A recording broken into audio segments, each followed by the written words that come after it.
State House, from passing legislation that lowers taxes for seniors, to fixing bridges no one else took the time to fix, to providing funding for mentorships in his own district, making sure he was doing things that made everyday lives of people here in this state better.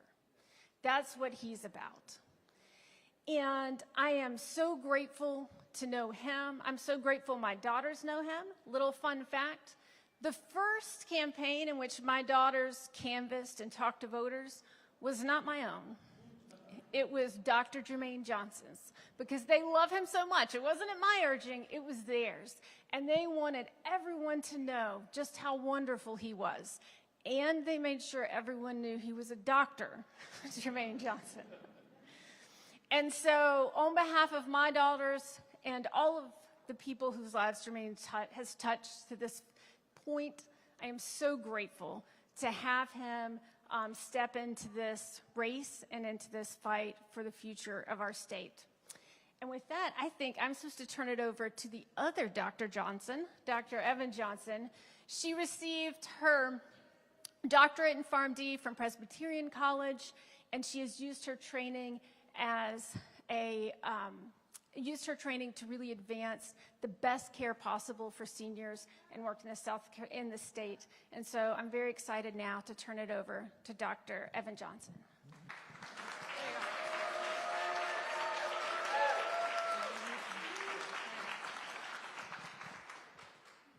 Good afternoon, South Carolina. I am also Dr. Johnson, Dr. Evan Johnson. And for those who know Jermaine well, I am the real Dr. Johnson. And Jermaine is my husband. Jermaine and I met 17 years ago at the College of Charleston. We have been together for 15 years and married for 13. He is the love of my life, my husband, my best friend, and father to our 4 children. It is both an honor and blessing to be standing here before you today. Jermaine and I often look at each other and wonder how we got here, because this moment was never on our vision board as we are sharing our dreams and planning our lives. But God knew. 5 years ago, as Jermaine was sworn in as a state representative for South Carolina House District 80, something special happened. He requested the ceremony take place facing Gervais Street. However, there was a mix-up and everything was set up on the Pendleton Street side, which is the side of the State House where the governor of South Carolina is sworn in. I will never forget the words of Trav Robertson, the former chair of the Democratic Party, who said, "How prophetic is this, to be sworn in on the same side as the governor. If anyone can get there, Jermaine can." There are countless stories I could share, but the one I'd love to leave y'all with is very recent and relevant to relay why I know with all my heart that my husband is the best person to represent South Carolina as our next governor. About a month ago, I had a bad accident at home. Our daughter Chloe was at a football game and needed to be picked up, and our youngest Carrie wanted to go with me. As I was getting in my truck, the back door was left open from Carrie getting in. There was a million things going on in my mind. Carrie was talking to me from the back seat, and I was distracted as I was backing out of our garage. That open door hit the garage door frame, folded like a pretzel, and the glass shattered. The door was destroyed, and I was distraught, yet grateful that Carrie wasn't hurt. Jermaine sprang into action when he heard the loud boom inside. He stayed up that night and took the door off by himself. The very next morning, he got up, researched, found, pulled, and replaced that door all before noon. So to recap, my door was destroyed around 10 o'clock Friday night, and a new door was on my car by noon the next day. And all this took place before we left home at 2 p.m. so that he can be the keynote speaker in Marion County at 6 p.m. But this is who Jermaine is. He is committed, dedicated, hardworking, innovative, supportive, precise, and someone who cares. I just know a problem hates to see him coming because he is also a critical, independent thinker who is results-driven. He is a servant leader and a man with honesty and integrity who keeps his word. He says what he means, and he means what he says. The same way he shows up for those he loves is the same way he will show up for South Carolina each and every day with sincere love, hope, and grace. South Carolina, please join me in welcoming the love of my life, Representative Deacon Dr. Jermaine Johnson. When the glory comes, it will be ours, it will be ours. Oh, one day, when the war is won, we will be sure, we will be sure. Oh, glory, glory, glory, oh, glory. Hands to the heavens, no man, no weapon formed against, yes, glory is destined. Everyday women and men become legends. Sins that go against our skin become blessings. I just need to take this in for a second, y'all. Good evening, South Carolina. Good evening. Thank you. Thank you all for showing up this evening. In spite of the rain, you all have decided to show up to support this movement for a better South Carolina. Now, the first thing I want to do is I want to thank my Lord and Savior, who has been there for me and has given me this purpose, has given me this courage, this fire that I have within my belly to be a champion for the people of this great state. Next, I need to thank my beautiful wife. Y'all heard my baby. Thank my baby. My beautiful wife has saved me from everything. She has saved my life in more ways than I can count. She has been my everything. She has been my rock. She has been my world. She has been the heartbeat of our family. And I want to thank my family, who has stood by me, my children, all of my children. I got 4 babies over there, 4 of them. I want to thank my children.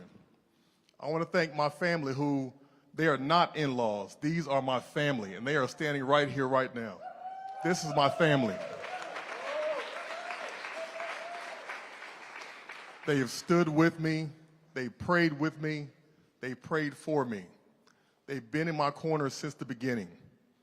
They have stood there when there's long nights and early mornings and travelings and babysitting and all different types of things to make sure that we had what we needed as a family. I thank you. To my supporters, I see you. I see you. I see you. I thank you. Thank you so much for always standing with me. Thank you so much for believing in me, for believing in somebody like myself who sometimes feels unworthy, but God calls the unqualified and makes them qualified. And I'm just so thankful. So today I stand before you with humility and conviction and what I like to call fearless faith. Fearless faith to continue tackling the issues and the concerns of the people of South Carolina. This fearless faith has guided me all the way to where I am right now on this day. But first, I really need to tell you just a little bit about my story so you understand who I am and where I come from and why I fight for people the way that I do. The very first memory of my life, I remember my older brother running away from home. And the person who helped him to run away from home shot him and killed him. That's how my life began. From there, we went through lots of poverty. I lived in about 5 or 6 different motels. I lived in a Motel 6. I lived in an Evergreen motel. I lived in these places where nothing but prostitution and drugs and gangs and police. I went to 7 different high schools. But I remember the day I got that SAT score back and I knew it was high enough that I was going to college. I knew it was a new beginning for myself. And I got to college, and I was still considered a homeless student at the College of Charleston. My address was 1031 CFC Complex, Charleston, South Carolina. When my teammates were going home for Thanksgiving and Christmas and holidays, I was sleeping in the locker room. I was sleeping in the dorm rooms. I had nowhere to go. But I continued studying. I continued working hard. And I ended up graduating from the College of Charleston. I got drafted to go play basketball in the NBA D-League. Then I played basketball overseas in Brazil, Canada, Portugal, and Mexico. And then in 2015, after I had helped my brother come to Mexico with me, I got a call from a friend who said, "Hey man, your brother just died last night." That's when I decided to retire from basketball. That was the last year that I played basketball because I wanted to come home to be with my wife, to be with my children, to raise my family. And when I got home, I had to go through some counseling because I was dealing with some PTSD. I was dealing with trauma. I didn't know how to really react to life outside of the trauma I was dealing with. And I went to counseling with my pastor, and he showed me a different way. He showed me some things. And that's when I really got involved. And then in 2019, I decided to run for office. And when I ran for office, you got to understand what people said to me. You're too young. You're too inexperienced. You need to wait your turn. You're too black. You need to drop out.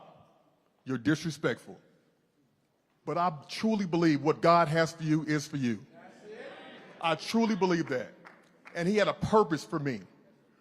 And when I ran, we unseated a 22-year incumbent to become the youngest and the first black to represent our district. We made history together. We made history together. And that's what this campaign is going to be about. It's going to be about being together, being united. So let's tell the truth. South Carolina is a beautiful state, filled with resilient, hardworking individuals. But too many of our communities are hurting. They are hurting right now. South Carolina has the highest percentage of roads and bridges in disrepair in the country.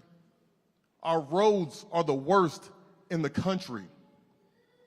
Healthcare, our healthcare access is dismal. Too many individuals are driving hours and hours and hours just to get the healthcare that they need right there in their communities. Rural hospitals are closing down. Individuals are dealing with so many problems right now. South Carolina has over 600 unsolved murders just since 2020 alone. We are in trouble in this state. We are dealing with so many problems that we have not seen. We know that in South Carolina, for 22 years, this state has been under a single-party Republican rule. In its most recent session, a supermajority in the House and a supermajority in the Senate. I also want to talk about something so deeply personal. It's women's reproductive rights. Because I remember, see, I've got 4 children, and I remember being in that delivery room and my wife giving birth. But never once during that time did I feel like I would die based on my wife giving birth. But she felt that way. She had to make peace with God. She had to talk to me about how to advocate on her behalf. This is how she felt. And we have to make sure we're advocating for women's rights. So what I want to tell you right now is that women's reproductive rights have now been turned into political battlegrounds where individuals who want to fight against each other. And we need to restore a women's right. Right now, we have 5 GOP candidates running to be the next governor of South Carolina. And one of them is more concerned about chasing cameras and DC politics than she is concerned about you. All 5 of the candidates on the other side are more concerned about serving Donald Trump than they are concerned about serving you. That is a problem. But I also believe this, y'all. I believe that tomorrow can be a brighter day. Tomorrow can be a brighter day. Because we, the people of South Carolina, we have never been afraid of hard work. We have never backed down from a challenge. We have always moved forward. We have moved forward with the heart of belief. Belief that our state can be stronger, can be more fair, and can be more united than ever before. I want you to imagine a South Carolina where every child, no matter their zip code, attends a great public education school. I want you to imagine a South Carolina where we have, a livable wage and affordable health care, no matter what zip code they live in. I want you to imagine a South Carolina where bridges are sound and the economy is good and everything is running fantastic from the mountains to the sea. I want you to imagine a state that honors women's rights. I want you to imagine. That's the South Carolina I believe in. That's the South Carolina we can build together. And so today, as I stand here humble, asking for your support, I'm going to announce my candidacy for governor of South Carolina.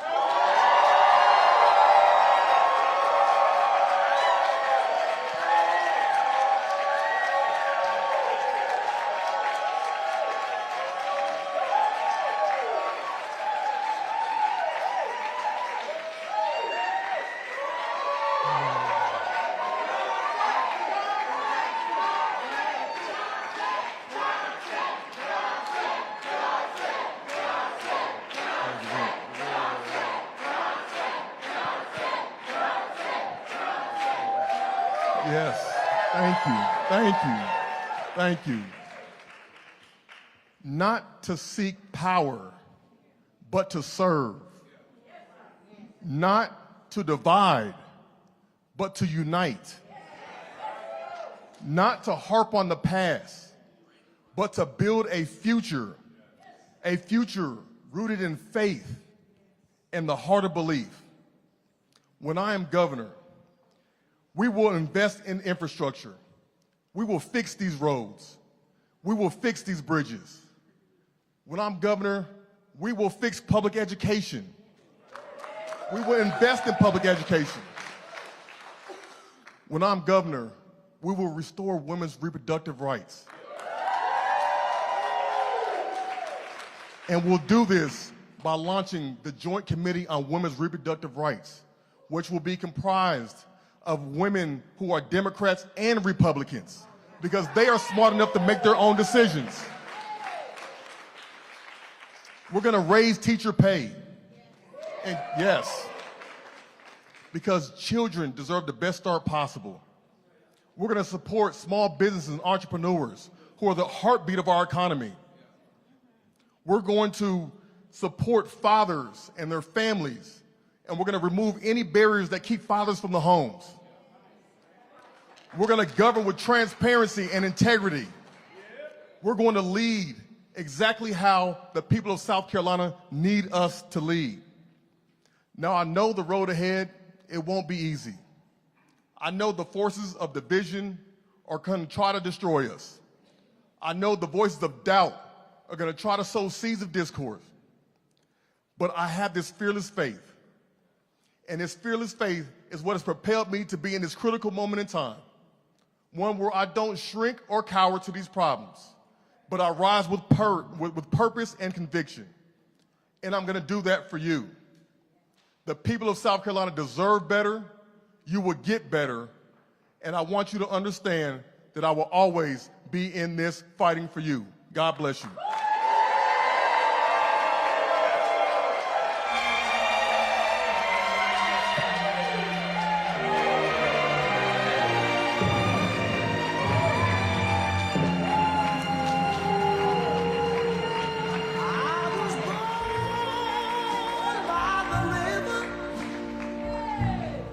In a little tent, oh, and just like